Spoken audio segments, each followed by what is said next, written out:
once again, welcome to the Sunrise Road podcast with conversations that connect and weave hope into the fabric of our shared lives. We are so excited to be here again and walk the Sunrise Road with you. Yes, we want to share a special shout out on this Veterans Day. If anybody is not working today, to observe this day, and for all those who have served in the military, we want to say thank you for your service and for your sacrifice. We are here with someone today that I'm also really excited to have on. I feel like we've been friends for a long time because we sort of have a similar heart and have worked together on a number of things, but we've not really had a lot of FaceTime together. So I'm very thankful for our guest today. Her name is Melissa Ripley, and she is with the Lincoln Police Department. She has recently been named as the homeless outreach police department. You're the person who works with the homeless population, with those who are experiencing homelessness in Lincoln, Nebraska. And that's kind of a new thing for us. And so I would love for you to start out just sharing with us what sort of led to that and what your role is with with those who are experiencing homelessness in our community. And welcome. It's so lovely to have you here. Thank you for having me. This is exciting. So I've been with the police department for almost 25 years, and most of that, the recent probably 10 to 15 years, I've specialized in mental health. And so as you probably know, mental health and homelessness kind of tend to overlap a little bit. And so the mental health work that I did in the community and just being an advocate for those experiencing mental health issues just kind of morphed into becoming involved with homeless issues as well. And so I've been doing that full time now for the past couple of years since this position was created. But before that, I was trying to balance working on homeless issues with taking calls for service and not trying to be out of service too much, so my teammates didn't get upset with me for working on homeless stuff too much. So it's been really fun just to be able to get immersed in homelessness full time now. And really that's my passion. And so that's where I get to focus all of my efforts now. And it's just a really cool position to have. Yeah. Well, I'm want to be on record here that I'm very thankful with the city and with all those who made that happen. I think the first time that I remember being in contact with you was on I don't know if you remember this, but it was a very, very, very cold January day. It was like minus 30 degrees. And you had some folks that were experiencing homelessness. And that's a life or death issue when it's so cold outside. And for me to know that there is someone who is familiar with those who are experiencing homelessness in our community and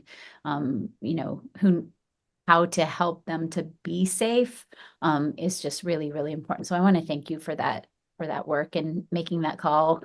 I don't even know how many years ago that was now. It was like 6 years ago. I don't know if you remember that or not, but I do. I vaguely do remember that. But yeah, the winters can be brutal here on our population, and it really does become a life or death issue sometimes, where we have to intervene for them. So yeah, I'm glad we crossed paths. Yeah.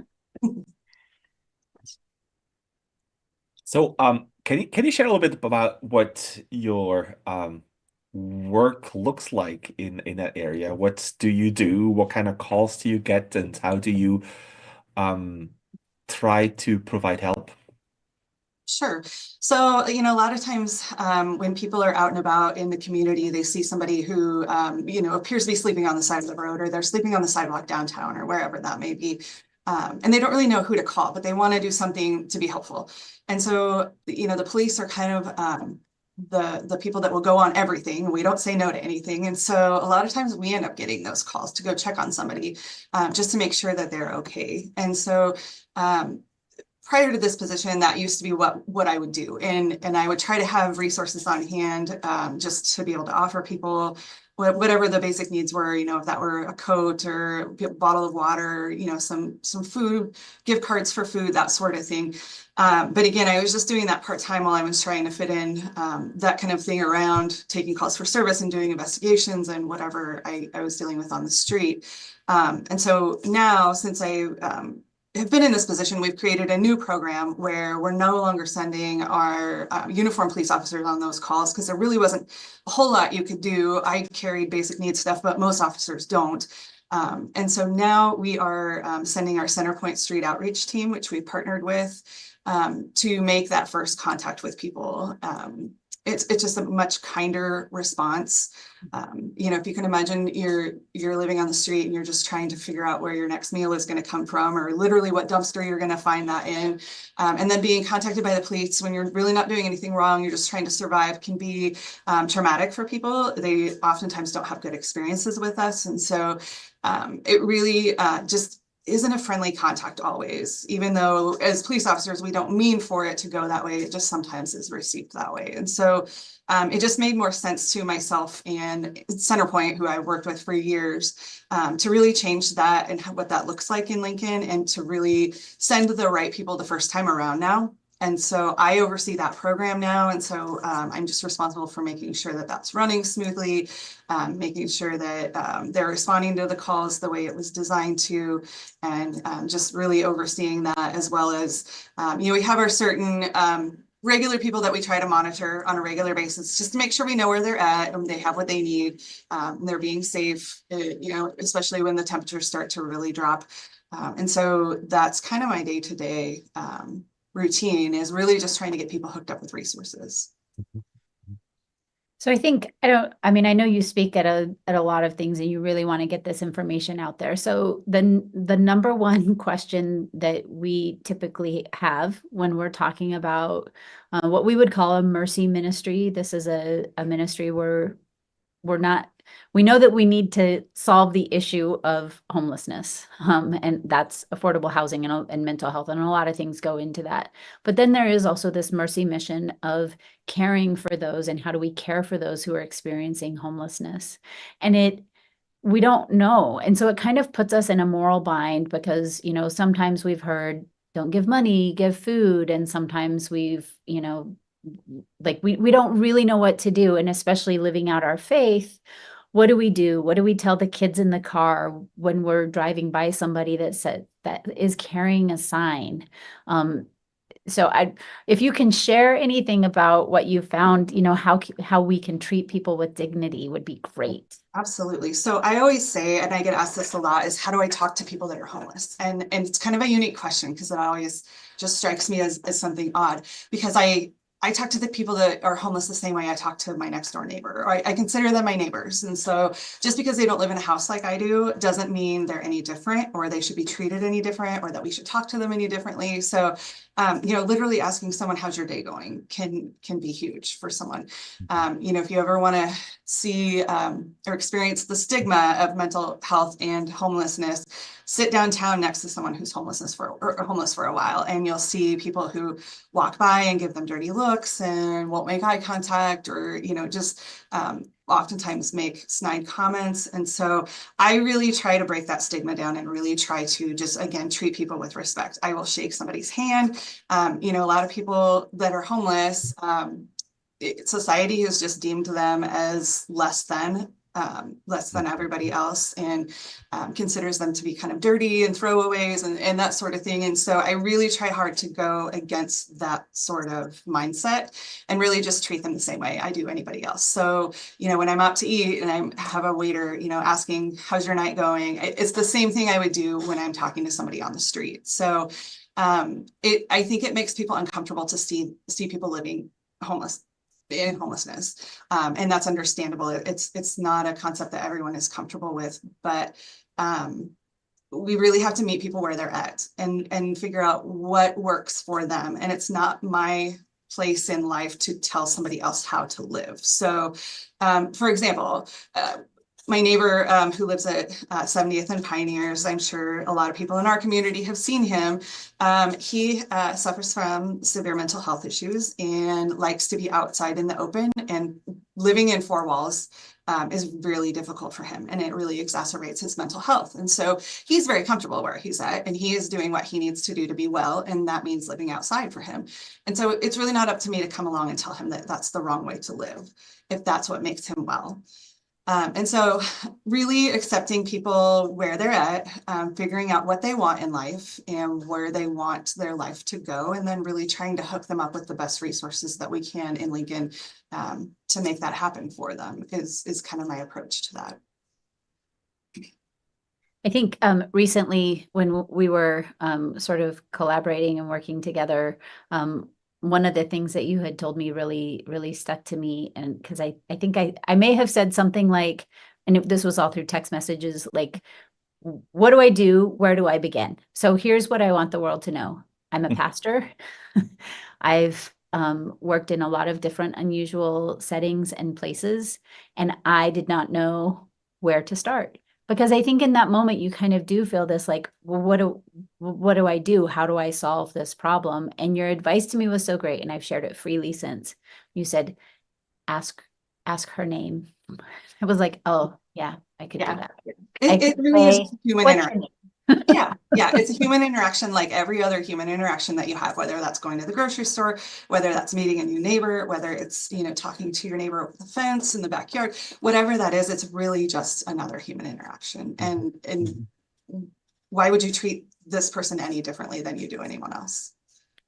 Yeah, but it does sort of create a response in us. And so maybe you can share the flip side of like, what do we not do? Like, what do we not want to do?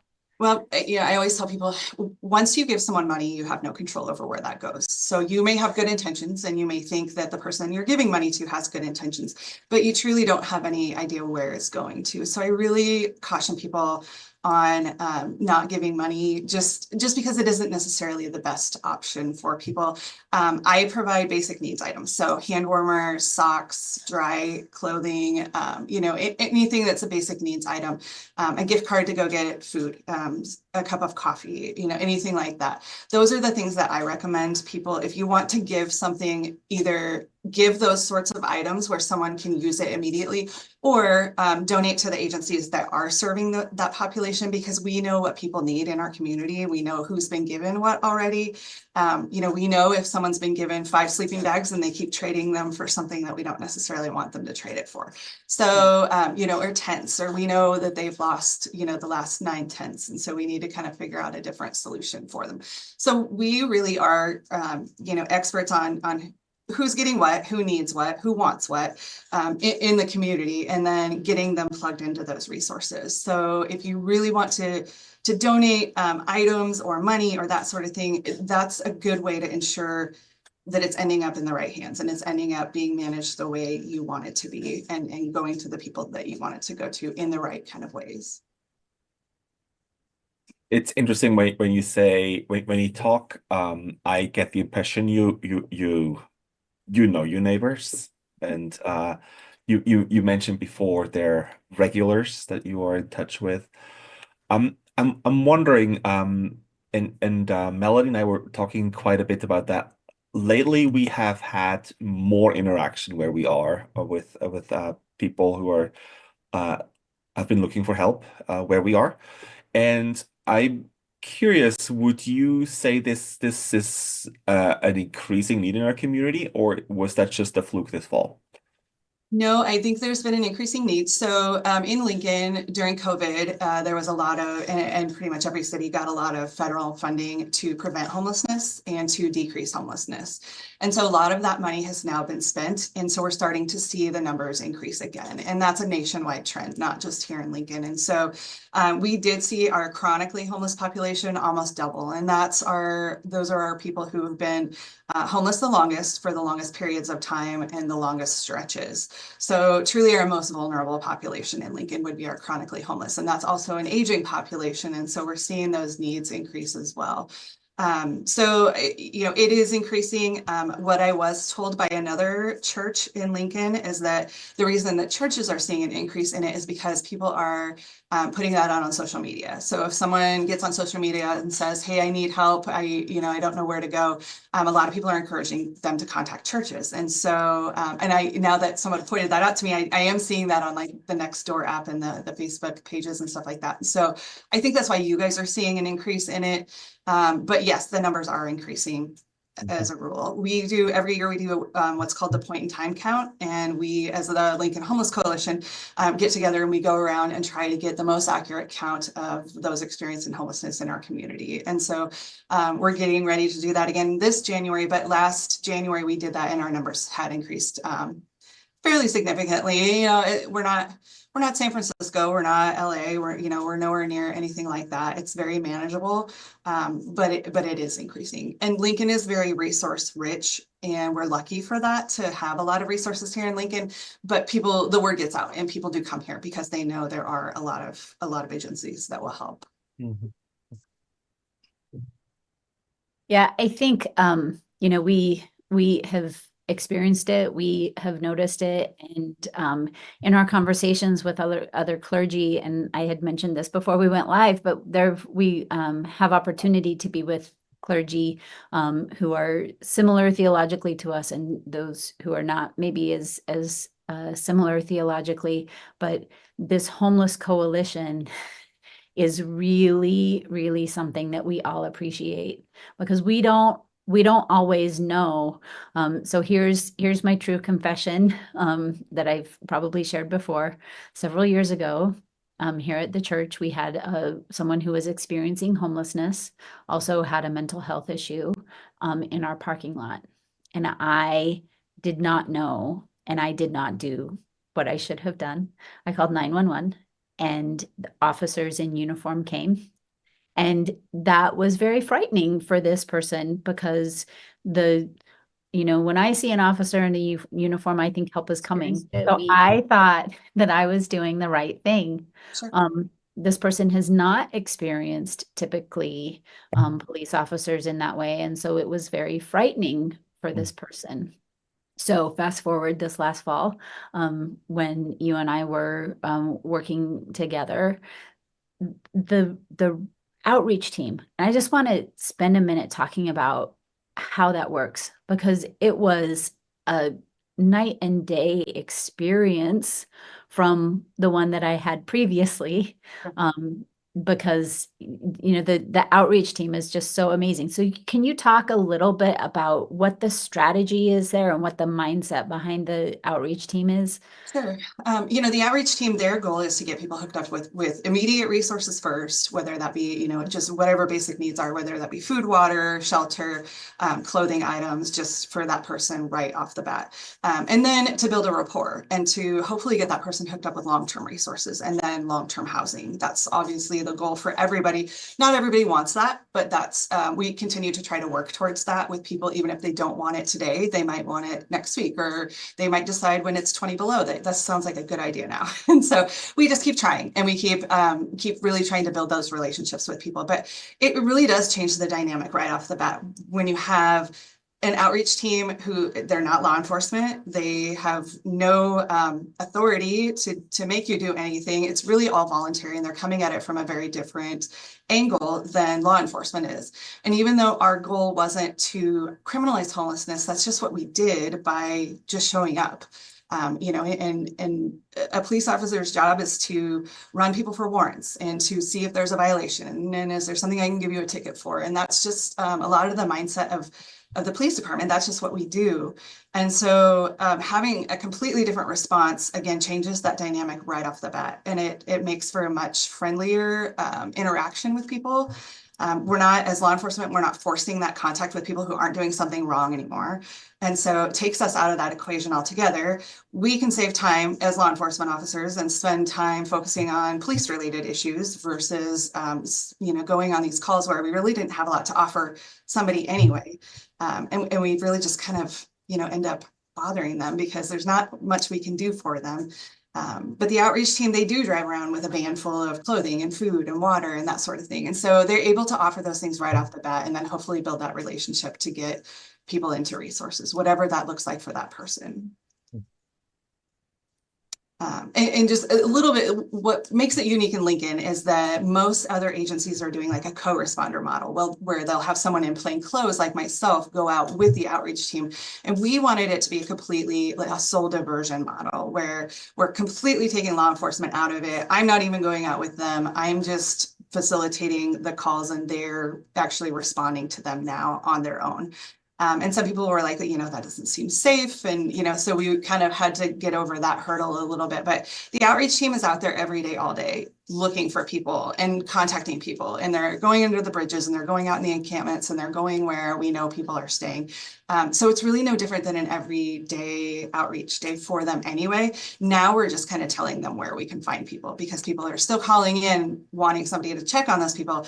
And we're sending the outreach team instead of officers. So we're just kind of telling them how to find people and where to find people now versus having them just go out randomly trying to locate them. So it's been really helpful. For one, a lot of times we'll have housing opportunities come up for people and then we can't find them. And so this way we can easily find people and kind of know the last place that they were staying because we are going out on these calls for service. But again, I think we're sending the right people the first time around now instead of just, wasting a lot of law enforcement resources that we didn't need to be responding to anyway. So very practically, how do I get in touch with the outreach team? Yep. So you can just call into our non-emergency number, just like you would any other day. If you need a police officer. Now our dispatchers are trained to ask certain questions. And if there's no law being articulated, no one says, I need the police to come and handle this problem. I've asked them to leave 5 times and they're still not leaving. That would be a police call. Or, if something's not safe here, they're aggressive or they have a weapon, that sort of thing. They're obviously not going to send the outreach team to that, but they're asking certain questions to trigger that outreach response versus law enforcement response. And so when you call into our non-emergency line, they'll ask you the specific set of questions. And then if there's no need for a police officer, they'll send outreach instead. So that's kind of how that works. Awesome. Yeah. What I really appreciate, and again, based on those 2 experiences, and I want to uphold and say, I'm thankful for the police department. And this is not in a response necessarily to the work that they had been doing on this issue. I think just recognizing that what happened was that those barriers sort of came down. And so the conversation that I was able to be a part of this fall were very much more relaxed. I mean, this person they weren't doing anything wrong. And, we have people who come to the church all the time. We have a food pantry here, and we have people who are coming here often looking for resources. And so this was no different. It just changed sort of even my mindset to be able to have somebody who was trained to sort of walk through and say, okay, and then to know that in working with you that you did know where this person had been, what the pattern was and how we could be helpful. And I get teary a lot, but I always think it could be any one of us. It could be a member of our congregation. It could be my child. It could be my everyone. Everyone is somebody. Yeah. Yes. Yeah. Yes. And I would want them to be treated with dignity and respect, even though their circumstances made them look like they were not. Like they was constantly taking that, what you said about society, like we're stripping them of dignity, we're putting them on the, all these things biblically that we're like, this is like, you are being pushed to the outsides of society. And so it was a lovely opportunity to see, like, it really was a lovely interaction. It's good to hear that side of it because obviously I don't hear those stories and I know they're out there. This program has been very well received by the community. And I know that, but just to hear your experience with the two different sorts of calls is really important and something that I can take into my training when I'm out presenting this. It's just a really, really cool thing to hear what your experience has been and how you see the difference between the responses. And, a lot of people haven't had good experiences with law enforcement, especially our unsheltered population, because they're oftentimes ticketed and taken to jail for petty offenses, for loitering, for trespassing, because we don't have any other options. And so we didn't before this. And so, yeah, it doesn't have to be that experience. And so we don't want to traumatize people further and make their lives any more difficult than they already are, just simply by contacting them. And so this just allows for just a much kinder approach to things that, again, people aren't doing something wrong. They don't need to be contacted by the police. And so, and the police don't have anything to offer really. And so we don't really do housing except for my position. A uniformed police officer is not going to offer you housing. They're not going to offer you, mental health resources necessarily and be able to get you those immediately. And so it's just a better response for everybody, I think. What is something you wish people knew about the people you work with or about your work? That's a great question. So one thing I always really like to tell people is that homelessness doesn't equal dangerousness. I think the media tries to sensationalize that, and you'll see a lot of headlines where, a homeless man committed murder. And that makes for a great story in the news, but most of our homicides and most of our violent crimes, especially in Lincoln, are committed by people who are housed. And so you don't hear that that's not the headline that a housed person killed another person, or, whatever that looks like in the media. So our unsheltered population is very vulnerable, and they are 90% more likely to be victims of crime than to commit crimes. And so just to kind of put that in perspective, when I know it looks scary to people and it makes us uncomfortable to see people living that way, but it doesn't mean that they're dangerous. It doesn't mean that they are, looking to do something violent. That's just not the reality of it. And so I really like to educate people on, what is the reality, and just to put that in perspective for people. Again, don't cross the street when you are walking past somebody who might be unsheltered. Say hello, ask how their day is. Another thing, that always strikes me is when I'm having a bad day, I can go home and I don't have to see anybody. But when you're homeless, you don't have that option. You get to have a bad day in front of the world, and the world sees that. And it's just, it's very, just disheartening for people to see that happening. And to have to experience that out in the open. So just, be kind, be compassionate. Everybody has a story as to why they are where they are, and, why they're living the way they're living, including me. And so, I think just remembering again that everybody is somebody. And, everybody's somebody's mom or somebody's dad or brother or sister or husband, wife, everything. And so remembering that they still deserve to be treated with respect. And, they're no different than any of us. They just live a little differently. It looks a little different to everybody. So. I do want to take just a minute. Is it okay if I share how you're connected to our congregation? Yeah, of course. Shout out to Carol and Richard Ripley, who share a last name with you, and they are so proud of you. So much that I know that you are working nationally on a national level, and are in connection with what's happening nationally with homelessness in our communities. And I don't know if there's anything there that you want to share or speak to. This program is unique to Lincoln just because of the model of it, being the diversion model versus a co-responder. And so I have been speaking at just some different conferences across the country, and I have been contacted as far away as British Columbia to see how they could implement that into their department there. So, ever since 2020 happened and the George Floyd incident, law enforcement has been trying to get out of mental health calls and homelessness calls, and really removing themselves from having those forced contacts with people that we don't necessarily need to be contacting. Because when something does go bad in those situations, it's not a good outcome for law enforcement or anybody for that matter. And the communities are suffering because of it. And so that's why we wanted our program to be modeled this way. And that was kind of the whole goal behind that. And so other agencies have been wanting to kind of implement this in their communities. And so I will talk to anybody who will listen and tell our program to anybody that wants to know about it and how we got it here in Lincoln, and how, what barriers we had initially to get that launched. And so, I'm willing to help anybody who wants to implement something like this in their own communities and talk to whoever. So, it's something worth sharing, I think, throughout, our departments and our communities. Homelessness is a community problem. And so we need to be part of the solution as a community as well, I think. Well, I do want to thank you for your leadership. And I have one final shout out because I just got a very exciting package this weekend. It was on my chair when I came in yesterday morning. So kind of a long story, but a shout out to my friend Michelle, who lives in Hawaii. Oh, fun. Right? I mean, God bless Michelle living in Hawaii. And she took up knitting a couple of years ago. And she contacted me last week and said she was going to send me some knit wool socks because they don't need them in Hawaii.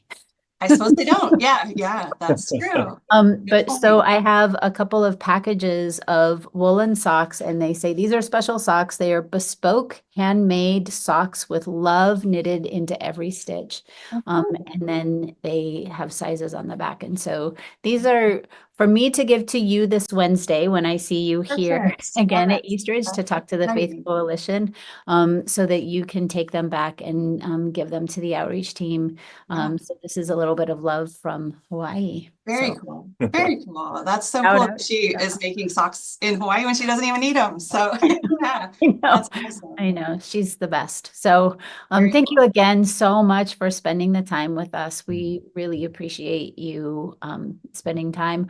We call this podcast the Sunrise Road because the Sunrise Road is the road north to us here physically at the church, our physical location, but we also realize that the Sunrise Road stretches all the way around the world. So this is a very local and present problem and issue that we, need to come together with as a community, but it is something that is universal around the world. So thanks for sharing this morning. Thank you for having me. It's been a great conversation. And we will see everybody next week.